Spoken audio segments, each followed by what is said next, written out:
نبدأ؟ نعم. الحمد لله نحمده ونستعينه.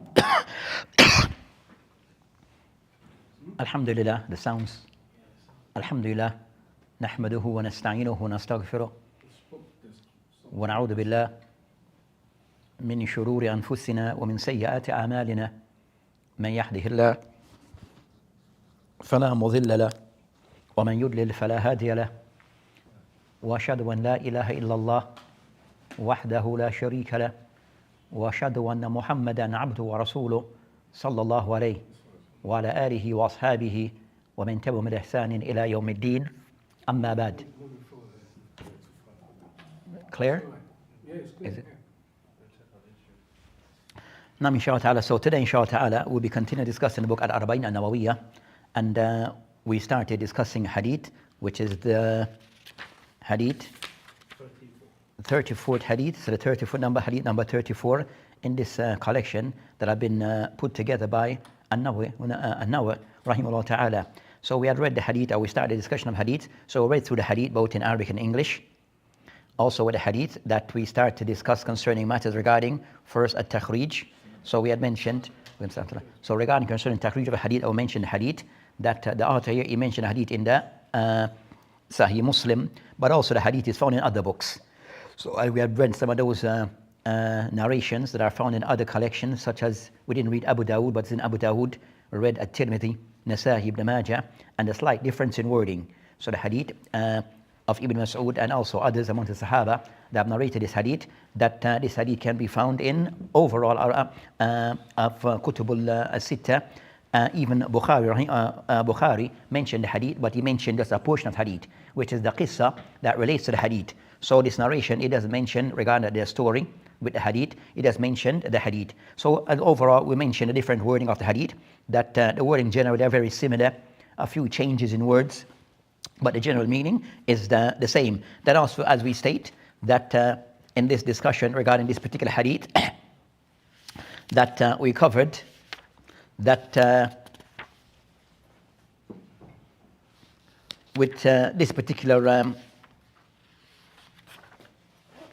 Hadith, that the sabab or the story behind the Hadith. So the story behind this particular Hadith, where that is mentioned in Sahih Bukhari and others, that regarding that Abu Sa'id al-Khudri, that he was a part of Salatul Eid with then the Amir, who was Marwan ibn Hakam. So Marwan, that he did something which was contrary to what was established and known from the Sunnah, which the Prophet ﷺ in Salatul Eid, that he added the Prophet ﷺ that he would do the Salat and then the khutbah. But then Marwan ibn Hakam, that he did opposite, which he changed the sequence of first having the khutbah and then the Salat. So it was somewhat, and when this was done, then it was somewhat, as they say, that some inkar, that some expressed their disapproval of what he did. So those who expressed their disapproval of what he did and highlighted that what he did was contrary to the Prophet ﷺ actions, and also Abu Bakr and Omar. So, and we mentioned that this was something was in a public, done publicly, and also Abu Sa'id Khudri. And some narration mentioned that he also approached Marwan about the matter, and some narration indicates that he mentioned that it was someone else who approached Marwan. But overall, regarding that this matter, when it was observed that people expressed their disapproval of what was done by the Hakim, who was Marwan ibn Hakam. On this point, that we will see the concern, and so this topic regarding this hadith is to discuss the topic of an-nahy al-munkar, or inkar al-munkar, which is the general topic that is referred to as the ulama, and that is known as the topic of al-amr bil-ma'ruf wa nahy al-munkar. So a part of this, inkar al-munkar. So the ulama mentioned in general that the topic that this fall under is what is referred to as the bab of al-amr bil-ma'ruf, encouraging of the good, wa nahy and al-munkar, and also forbidden of things that are prohibited. So forbidden things that are said to be evil. So that's concerning this discussion. And more so this hadith, it focuses on how to make inkar upon evil. The hadith is to discuss more regarding how a person make inkar, express or the person make inkar, their disapproval, or try to change that which is evil. So that is the matter to be a part of the hadith. Then it mentioned, so we discussed that part of the hadith. Also, that's with this topic of al-amr bil ma'ruf wa nahy al-munkar in this area regarding inkar al-munkar, that you find that over the years, the Islamic history, that we have found that this topic somewhat, that if it is misunderstood and misapplied, then it can lead to great problems within the Muslim, amongst the Muslim. And we have seen concern that during the history of Islam, due to either improper understanding and the principles regarding inkar al-munkar, that people who may have ghira, that they have that kind of somewhat ghira to Islam, that they went about and did things that also was more of a munkar. So they saw a munkar, yara munkar, that they saw an evil and tried to change it with something which that became more of an evil. So these things have occurred.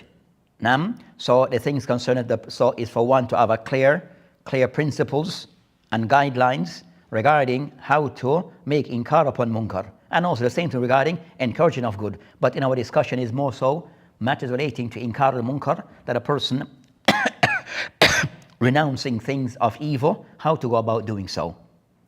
Then as we said, that you find that even this term regarding an-nahi al-munkar, inkar al-munkar, that amr ma'ruf nahi al-munkar, there are times that these terms is misused to justify things, people ideas. So you find, for example, that this matter regarding inkar al-munkar, we said that what we call concern usul al-mu'tazila al-khamsa. So al-mu'tazila, that they have 5 usul, 5 principles that they work with.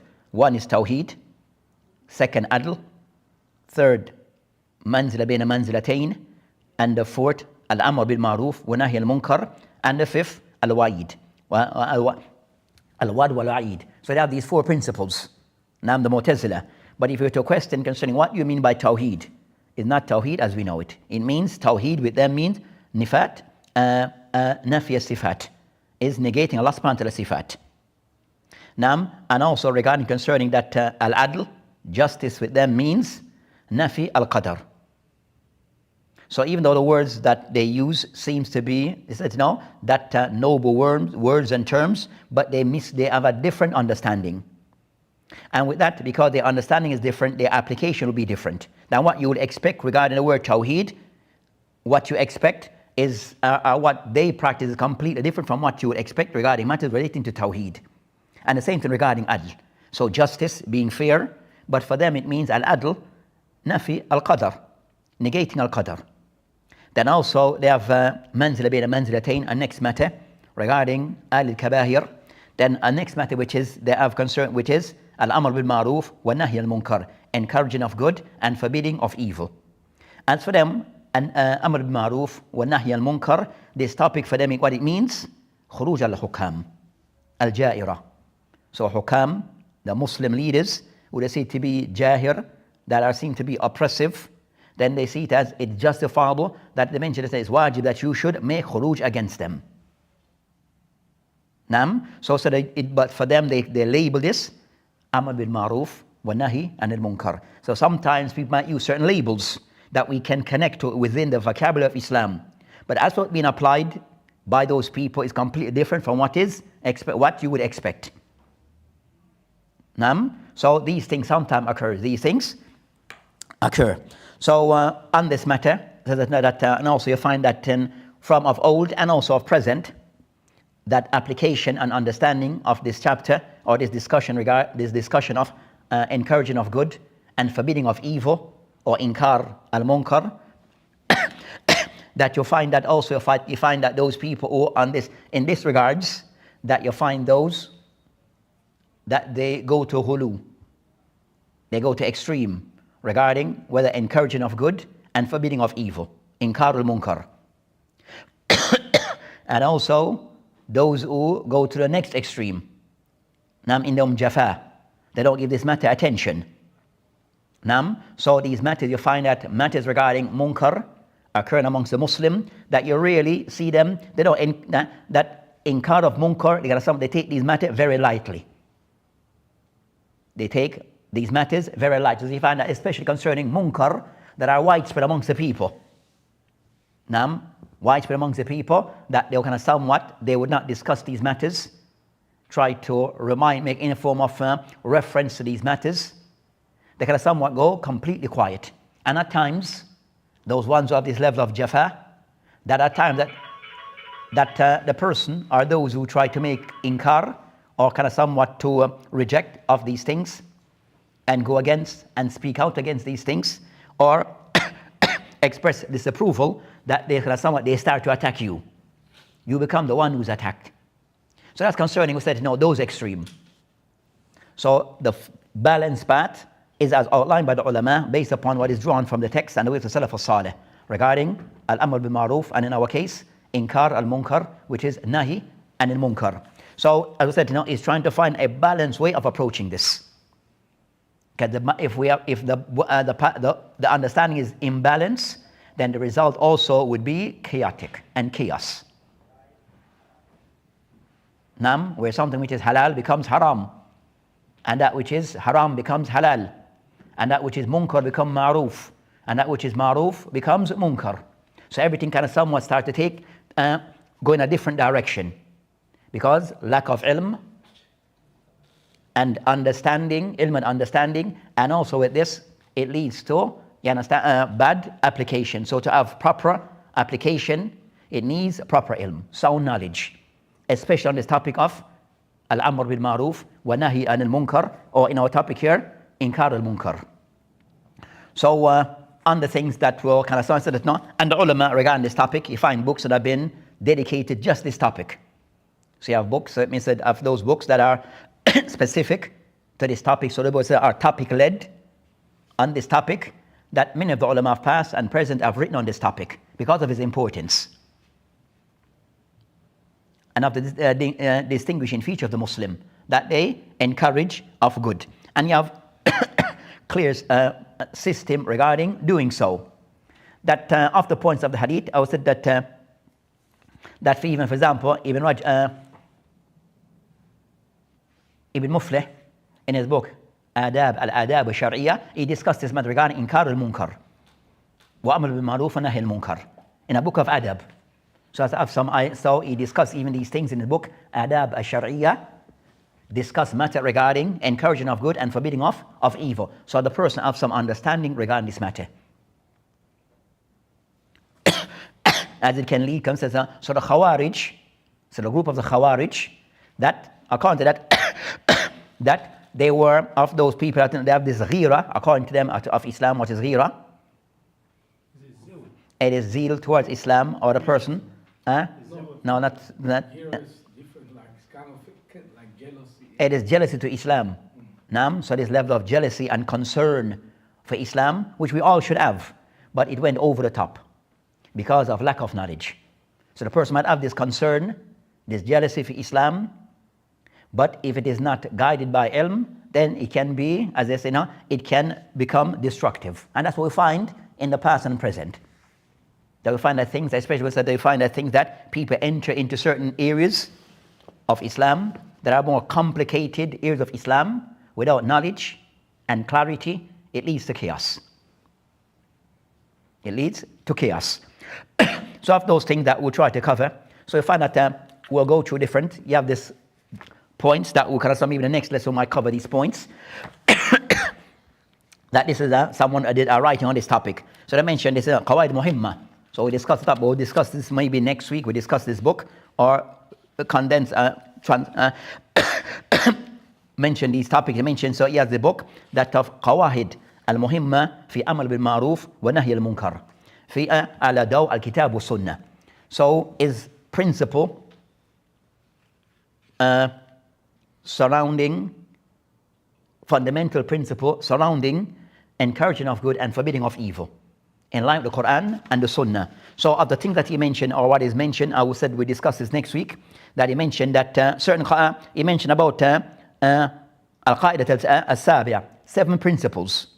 The first is mentioned that regarding concerns matter, Ashar wal-asl fi taqrir al-amr bil ma'ruf wa nahy al-munkar. That for the first of the principle, is that for the person to know that matters pertaining to establishing what is good and what is evil, it goes back to the Sharia. So if you want to establish that something is good or something is evil, it's not left upon people's hawa. It's not left upon people's own personal inclination. Ar-rahy an-nas. Adat an-nas. It goes back to ashar. Nam. So al-amr bil ma'ruf wa nahy al-munkar. That we said it's not the asl, that it goes back to decide what is said to be ma'ruf and what is said to be munkar. Those things go back to ashar. And I will discuss what is said to be munkar. What is deemed to be munkar? Or the ulama have defined munkar. Then also the second principle he mentioned, al-ilm wal-basira. Bitahqiq al-amr bil-ma'ruf wa nahy al-munkar. Then the second principle, he mentioned al-ilm wal-basira. That the person wishes to engage in the matter regarding encouraging of good and forbidding of evil. Of those things, the person must have al-ilm. So you have certain criteria. Ilm being one of those things that a person must possess. Ilm. Well, also basira, so ilm, knowledge. Regarding if you want to say this matter, is this matter out? Is this actual matter? You just said, they say to be munkar. Is it munkar? Now, is this matter actually munkar? What's the knowledge that what source you're using to say this is munkar? Now, and also basira, the person of insight. Notice that not being tactical, as they say today, being tactical. When I need to push hard, when I need to be gentle. When it's time for me to, should I speak now or later? So having basira, having insight and a vision regarding this matter, regarding bitahqiq, as a personal object that you want to establish this thing of removing of evil and also establishing of good. But how do I go about putting this in place and establishing this? Then I mentioned the third principle, marifatu ash-shurut al-inkar al-munkar. What are those conditions that should be in place, that one should be aware of in making inkar upon munkar, in making inkar upon munkar? So there's shurut that one have to be aware of. First of those conditions, tahaqquq min qawnihi munkar. Is that thing actually munkar? Also, and other matters, also of those principles mentioned, marifat al-inkar al-munkar, wajat, that kayfiyat inkar al-munkar. How does one go about making inkar upon munkar? It has darajat. I will mention inkar in the case of al-yad, what's the rules applying to it? Inkar by way of the lisan, with the tongue, what's attached to this? Inkar bil qalb, what's attached to this? And also taqdeem aham min aham, that min al-muhim, that a person went to put those things which is prioritizing things. What is giving precedent over others? Especially that in a time we find that munkarat muntashar, things of evil muntashar, it's all over the place. No one is untouched, illa man rahim Allah. So munkar become widespread. So how to prioritize things which is giving precedent over others, knowing of these things, and also knowing concerning munkarat, as we discussed, darajat. They're not all the same. So those are things and other things that we discuss also, ihtibar al-tahsil al-masalih wa takmil, that also when the person have to give precedent, and the person went into know how to apply when al-masalih, when to give precedent to achieving what is the perfect situation. And also when the person have to know when to, that adar mafasid, that you have to somewhat try to undo the evil, and to what extent. So undoing of evil, but to what degree?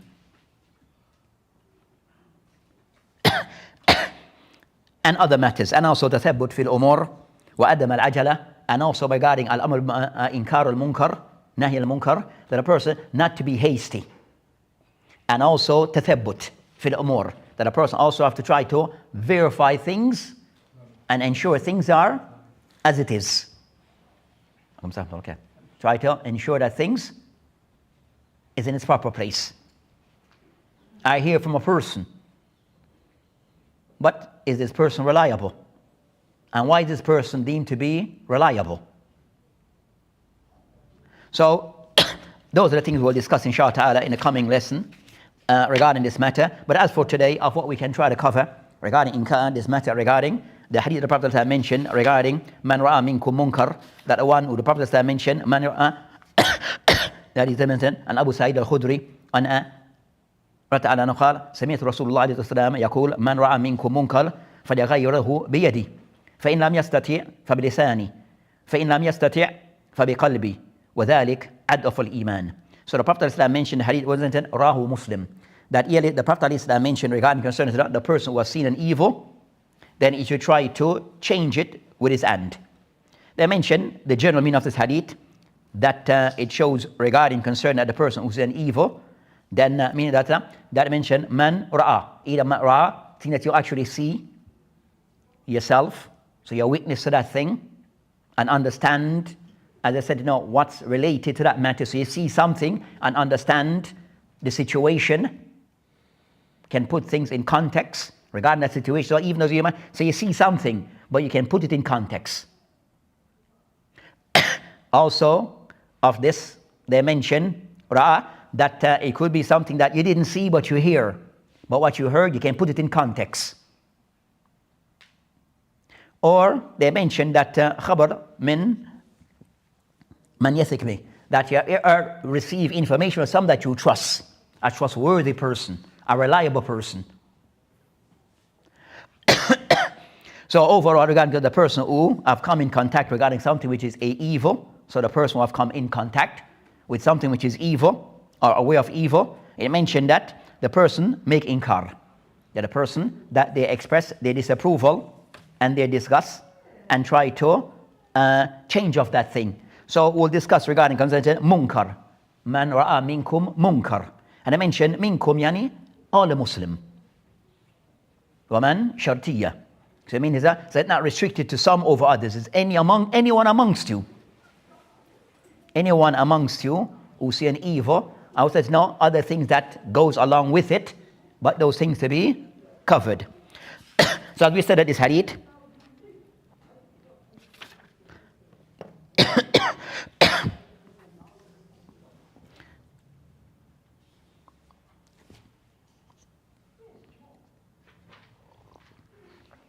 so of those things that they discussed, the first was regarding the hadith ijmali, al-mana ijmali, that as we had just covered regarding the Prophet ﷺ, and they mentioned hadith, that the one who have seen from amongst you an evil, and it applies to everyone, then the person has said, and he can identify shara'an within the Islamic context that this thing is munkar, is an evil, then the person should change it, then one should change it. So the person mentioned taghyir, so taghyir yani, they mentioned izala, so taghyir of that munkar, that a person yuzali tries to erase, remove that thing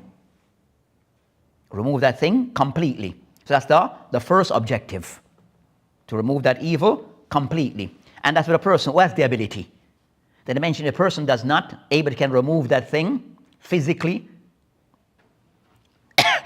that is removed completely, or to most of it. Then I mentioned if not, then the person bilisani, then the person then he goes to the next level, which he cannot do it, remove that thing completely, stop that thing. Then the person go to the next level, which is that he speak against that thing, speak out against that thing. So the first thing you try to remove it physically, then if not, the person then go to the next stage, which is for the person to speak against it, speak out against that thing, clarify that thing to the people, but it is spoken about, is made mention of. And that could be in a general way, or it could be done to individual specifically, meaning especially those that are directly involved. Then I mention, and the one who does not, فَبِقَلْبِ, then I mention that if the person unable to do of those methods mentioned before, then I mention بِقَلْبِ, then if the person at least to ate it, then in his heart. That he should have it, that taghyir in his heart with a person, that he have a dislike, that yattaki, that is a munkar, and that as ulama that I mentioned, that also the person that in his heart he believes that if I'm able to can change it, I'll have done so. So not so the person within himself, the person have the desire that if I'm able, I would have done something. So hating in the heart, disliking the person should hate the act in itself, but also have the desire to, if I'm able, I would have removed that evil. I would have done something. Either remove it or speak against it. But if I'm unable, but I still should hate that thing and have the desire to can stop that thing or to intervene regarding that thing.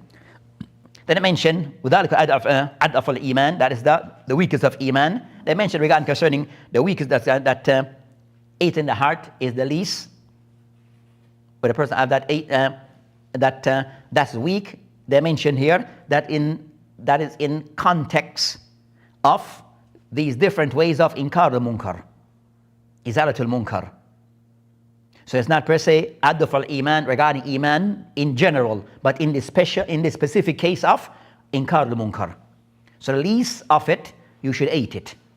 The least of the steps that you have in place, that you should hate it. Nam.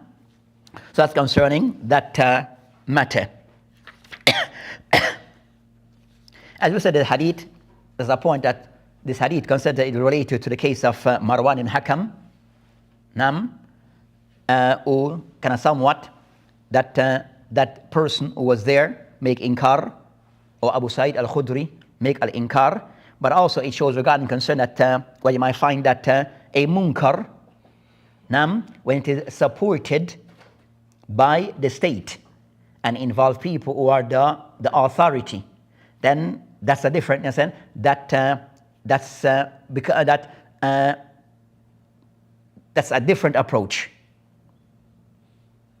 That then have a different approach and also a different impact, because it's supported by people of the state who have certain authority.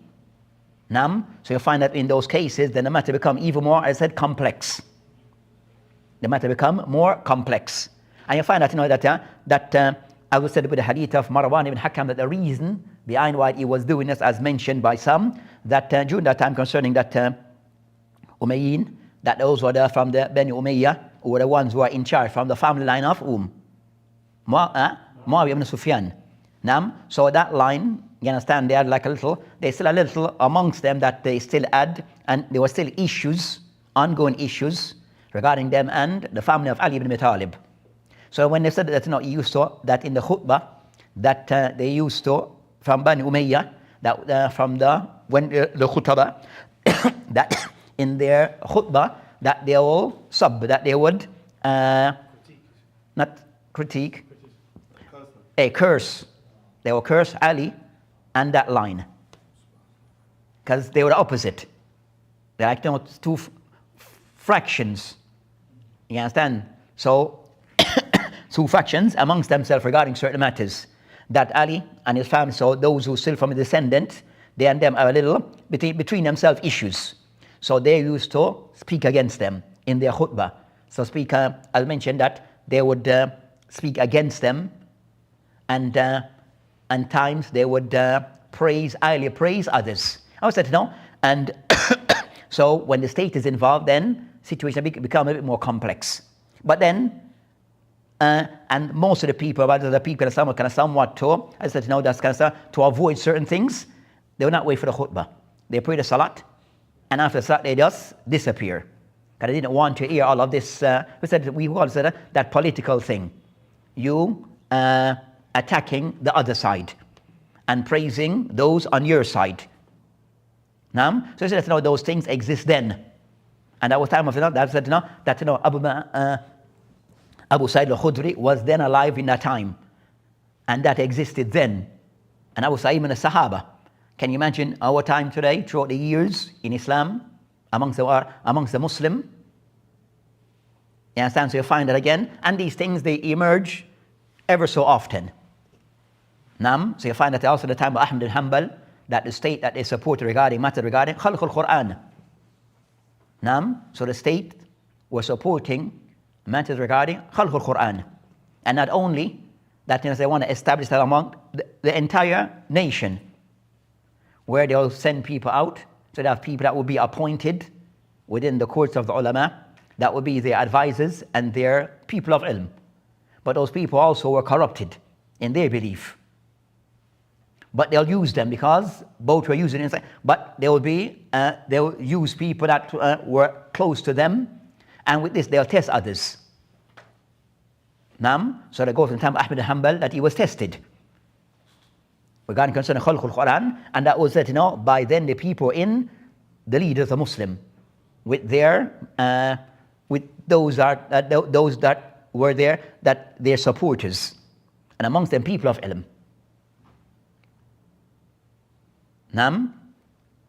So it showed that so you find that at that time, you find that even with that time of Ahmed, that different of the people of ilm responded differently. So the ulama are not all the same. You have concerning ilm, I can say not in their personality and how they are able to can deal with certain situation. You understand? They also vary. They're not the same. People can so sometimes people get the impression that all the ulama are like that no, not all of them is the same in how they approach certain things. So some can stand and deal with things and take what comes, and some are not. That at the time said, and evidence that said, and short history has seen that. In the time of Ahmad Hanbal, some bent, some responded, you understand, in a way that to take the heat off themselves, as we say today. Some responded in a way to take the heat off themselves. But some stood their ground and took what come, and some died for it and was whipped and punished. But if you're going to take your stand, it could be yes, you're on the haqq, but know that even though you're upholding the haqq, it may come with consequence. So it does occur. Ibn Taymiyyah, the Mashaykh of that time, against him, and they got the state involved. So every so often you find this. And you find some of the ulama they find that some of the ulama, they have no involvement with the state. That's not their thing. They don't have nothing to do with the state. They just teach, do their books, but they're not per se involved directly with anything regarding the state. So you find different of the ulama. I said at times, some if things are put to them, they can break. They can break. And that's the reality of human beings. And bear in mind that not even the state, their way of who is who, as their personality. Just as I said, between ourselves, you can tell of the personality. All those might say you have 6 talabul ilm on a podium, but each of them in certain thing can tell him, if certain thing it will be more lenient, and that one, it might stand his ground. That one, 50-50. So people are like that on all levels, even say among your children. Some, you understand, when you say on road, they might find some people that you understand are part of the team, the crew, but you know that if certain things come down and certain people get, you understand, they get pressures put on them, they'll bend. You with me? And some, he's not going to bend. He'll go down and take the bird. And some will not. People are different. So people are different. So that's the thing. So that applies to, you understand, across the board. So overall, we're going to consider the hadith, that it covers various matters. I would say because that there's been an issue that it needs clarity regarding inkar al-munkar, refuting of things of evil, that it requires, you understand, it requires the person that is fully grounded regarding ilm, especially the person who wants to be involved directly. If you want to be involved directly, you must have that knowledge. Or, as I said, it can act as it can backfire. So, of those things that they mentioned regarding the first step regarding what is munkar. Man ra'a minkum munkar. What is munkar? So, regarding concerning that al-munkar. So this matter regarding what is munkar, in trying to find different, go to different books to see what they define as munkar. That you find different definitions of al-munkar, even though very similar.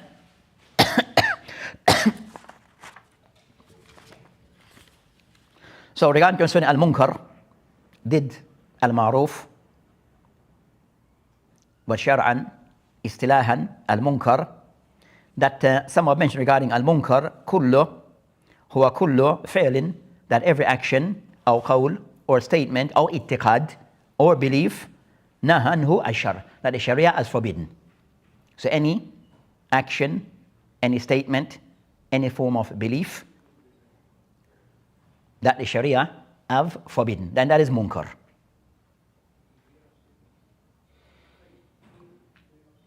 Where others who have mentioned al-munkar, kullu ma ankarahu ashar, that al-munkar, everything the Sharia have rejected. Everything the Sharia have rejected.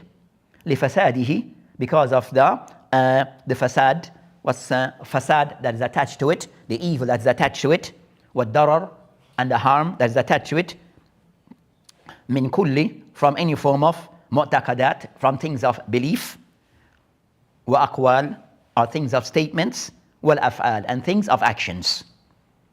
So istilah, again, so it's another definition which is similar to that. Kullu ma ankarahu shar, everything the Sharia have denounced because of the evil attached to it, or harm, darar, min kulli mu'taqadat, from things of belief, or aqwal, wa af'al, or these actions. Just as Al-Hanafi, he mentioned regarding concerning that what he said, what he defines as munkar, wal munkar wa ma naha Allah anhu, that munkar what Allah subhanahu wa ta'ala forbidden. Munkar is what Allah subhanahu wa ta'ala have forbidden. Ibn Taymiyyah just mentioned, say, just add wa rasuli. Nam, just add wa rasulu, that what Allah subhanahu wa ta'ala, his messenger, have forbidden. Nam, so that's concerning al-munkar. So Ibn Hajar al-Haythami was a book called Zawajir. So it's a book about things that are said to be kaba'ir. So he has a book. So this book that's a Zawajir, that discuss concerning kaba'ir al-dhunub, that he mentioned, that he stated concerning that al-murad bil al-amr bil ma'ruf wa nahy al-munkar, al-amr bil wajibat. So al-amr, so what is meant by, intended by encouraging of good and forbidding of evil, amr bil wajibat, that the command to fulfill, carry out those things, al wajibat ashar, those things that Sharia have made compulsory, wa naha an muharramat, and that also that al munkar is things that is deemed to be, that are the Sharia, that things that are forbidden from the muharramat, from thing which is forbidden. So that's concerning. So you find these different definitions that are given by the ulama regarding what is said to be inkar or amr bil ma'ruf wa nahi al munkar or inkar al munkar. That other means, as I have those general definition, that al-Alusi in his book Ruh al-Ma'ani, a book in tafsir, he mentioned ومن المنكر المعاصي, that al-munkar ma'asi allati ankaraha ashar, that al-munkar are those things of ma'asi, disobedience, where the Sharia have forbidden it or rejected those things.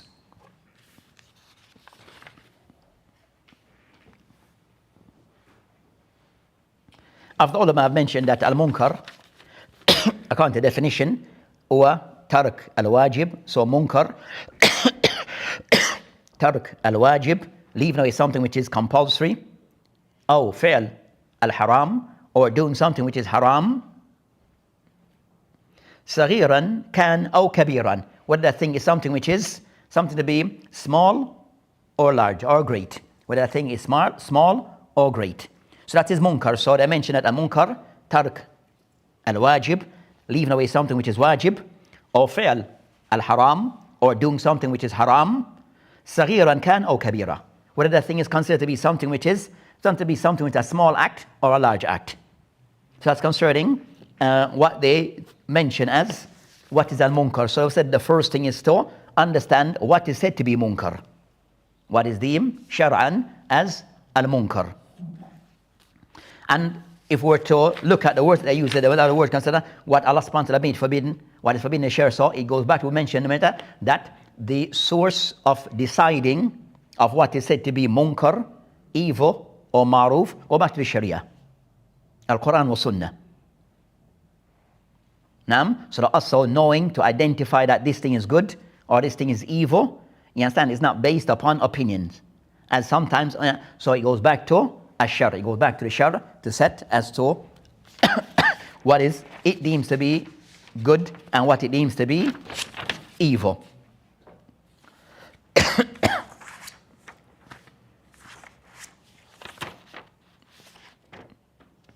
I left one of my papers somewhere with my notes. No problem. No, there's something else. Labas. No, so from this, the ulama also said, with al-munkar, inkar al-munkar, that with inkar al-munkar, that method relates to al-munkar, so to inkar of munkar, to object to things of evil. Then after those things I mentioned, identify what is munkar, but also understand regarding that, al-munkar, it would include that it would encompass of those things that will be included in munkar. That would be matter concerning that you have things that, as I said, that as we discussed that with these matters also, it is taken that al-munkar regarding things regarding al-hukuk. So you have haqqullah, then you have haqq al-makhluq. And some mention يبين الجنب بين حق الله وحق المخلوق. But overall regarding concerning these things of munkar, that you have either that time that a person that involves ta'alluq with things regarding Allah subhanahu wa ta'ala's rights. So munkar at times involve a matter that relates to Allah subhanahu wa ta'ala's rights. And things of munkar that relates to the rights between ourselves. Clear? So munkar at times it relates directly to Allah subhanahu wa ta'ala's rights. So those things regarding that preserve the sharia, the identity of the deen. So regarding al-inkar, a munkar that relates to Allah subhanahu wa ta'ala, that relates back to Allah subhanahu wa ta'ala's rights being violated, that those matters at time goes back, we said that goes back to the deen, which is preserving the deen. So that goes back to and going against certain things, which is izala to certain things that will contradict the religion, yukhalif al-shar. Which of those things will include things regarding ash-shirk? Those things include matters of al-bid'ah. Those things will include matter regarding khurafat, superstition, thing that it will include matter regarding muharramat, thing which is haram, also include things of ma'asi with dhunub.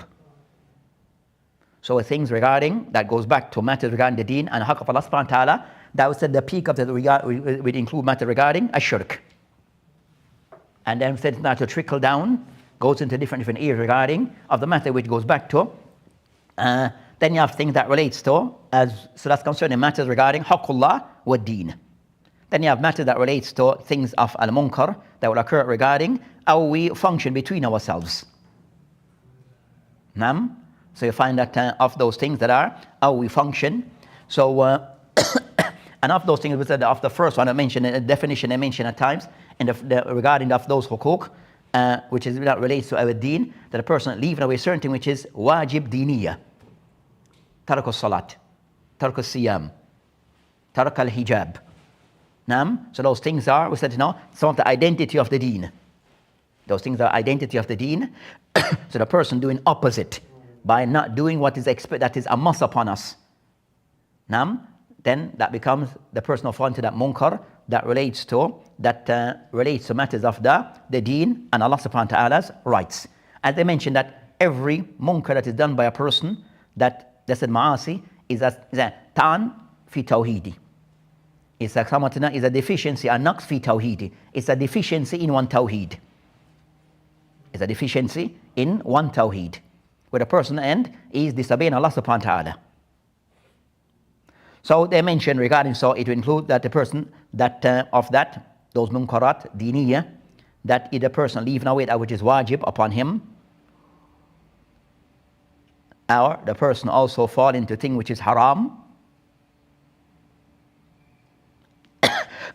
So those things fall into those matters. Then as for us, things regarding concerning that hukuk fima baynana, that things between ourselves as makhluk, that may be between one person and another, between parents and a child, between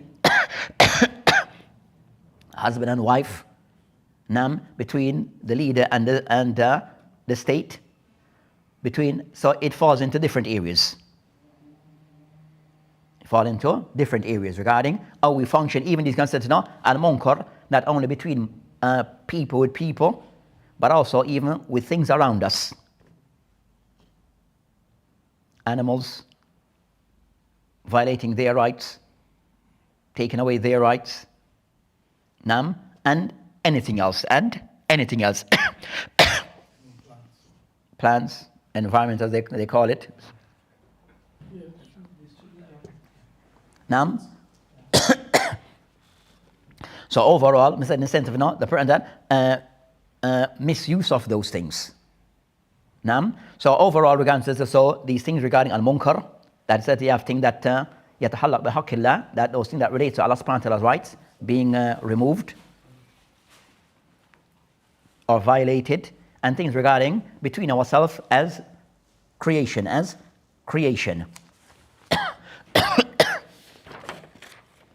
Next thing that they discuss regarding this matter, hukum inkar al-munkar. So so the hukum in denouncing of evil. So denouncing of evil, what's the hukum regarding this matter? So this matter, the ulama mentioned that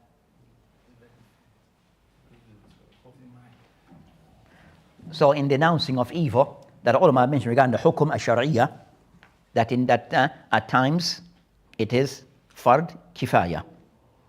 At times fard kifaya ala ummah.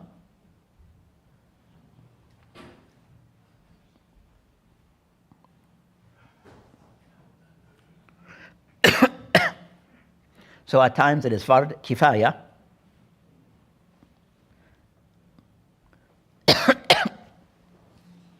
And at times that it is fard al-ain. At times fard al-ain, where now we goes back to an individual, the person directly. So the hukum may vary. At times fard al-ain upon the person that he has to carry it out, upon him, the person who carried that act. And at times fard kifaya, that is upon a group amongst the Muslims to establish that thing, to go about denouncing that evil. Not everyone is required to go against it, but it requires concern to know that that matter to be dealt with by at least a group amongst the Muslim. Not every person is required to be involved.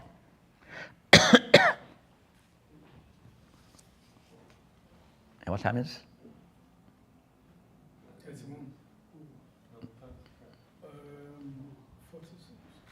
31. Huh? Okay.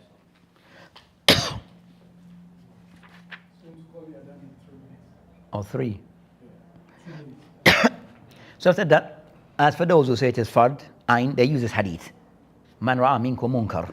So I said the hadith is general, applies to all. Nam, so none is exempt.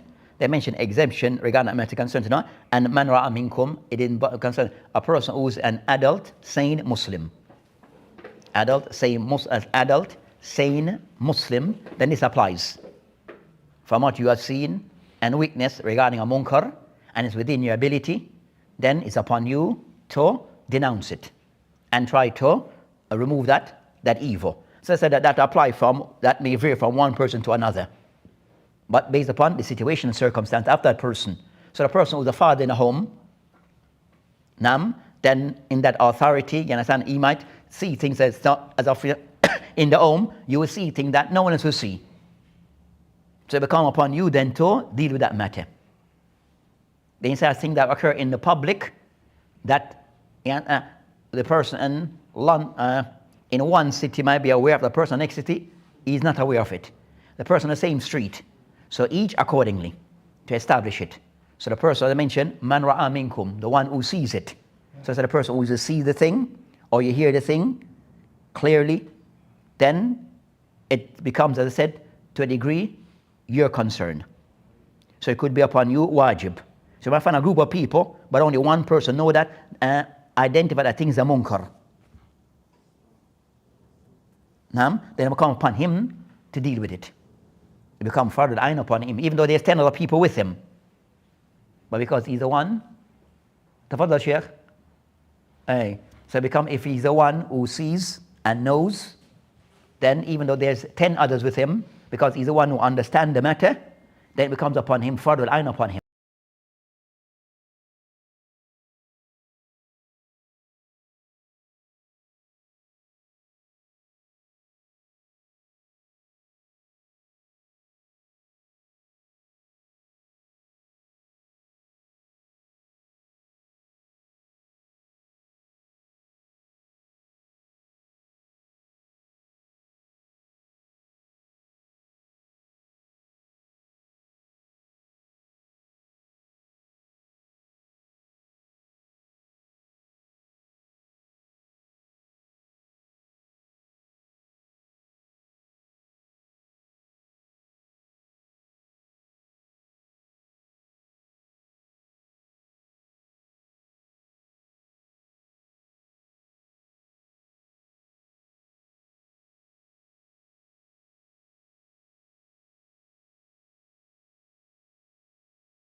Inshallah, with that, inshallah, so we mentioned, so we end with that regarding concerning that matter relating to Amr Inkar al-Munkar.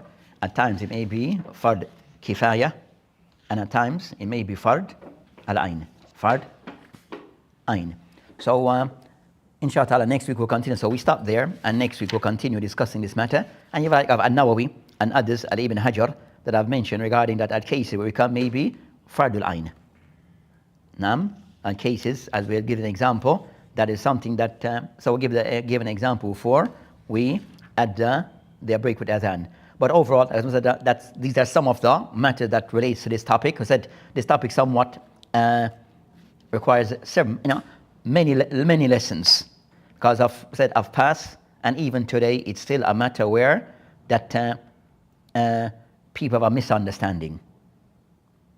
And also misunderstanding leads to misapplication regarding al-amr bil ma'ruf wa nahy al-munkar. How to go about denouncing things of evil. What's the method? What are the rules in line? What are the rules in place regarding that matter? Would it be correct to say that the asl in it is to do with the asl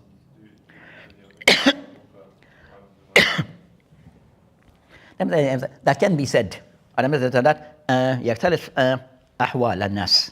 At times you might find a case that yes, in most cases a rifq, but at times you might need to be stern. You understand? It's a ripping. You understand? And you might note that so it varies, but the asl when you deal with the person a rifq.